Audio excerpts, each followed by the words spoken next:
সারাদিনের মধ্যে skin care করাটা যেমন ইম্পর্টেন্ট পার্ট, তেমনই আমিও সকাল সকাল স্নান টান করে নিয়ে স্কিন কেয়ার করতে বসে গেছি। ফার্স্টে তো টোনারটাকে অ্যাপ্লাই করে নিলাম, তারপরে একটা ময়শ্চারাইজার ইউজ করে নিচ্ছি। আমি এখানে সারা বছরই ল্যাকমি পিচ মিল্কের এই ময়শ্চারাইজারটা ইউজ করি। বাইরে যা ঠান্ডা পড়েছে, স্কিন কেয়ার না করলে স্কিনের অবস্থা তো খুবই খারাপ হয়ে যাচ্ছে।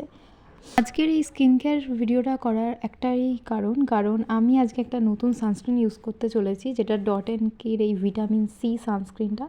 এটা খুবই চলছে, তো আমি এর রিভিউ দেখলাম খুবই ভালো, তো আমিও এটাকে কিনে নিয়েছি। এর কারণ হলো, আগে সানস্ক্রিনটা আমার স্কিনে খুব ইরিটেশন করছে আর স্কিনটাকে খুব ড্রাই করে দিচ্ছে এই উইন্টারে। সেই কারণে আমি এই সানস্ক্রিনটা অর্ডার করেছিলাম। এর টেক্সচারটা এতটাই থিন যে আমি যখনই এটা স্কিনে অ্যাপ্লাই করেছিলাম তখনই এটা অ্যাবজর্ব হয়ে গেছিলো।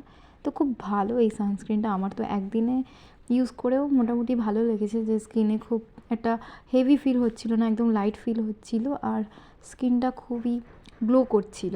তোমরা দেখতেই পাবে যে আমার স্কিনটা এই সানস্ক্রিনটা অ্যাপ্লাইয়ের পর কেমন গ্লো করছে। শেষে লিপ বাম ইউজ করে আমি আমার স্কিন কেয়ারটাকে কমপ্লিট করে নিলাম। আজকের জন্য টাটা, দেখা হচ্ছে নেক্সট ভিডিওতে।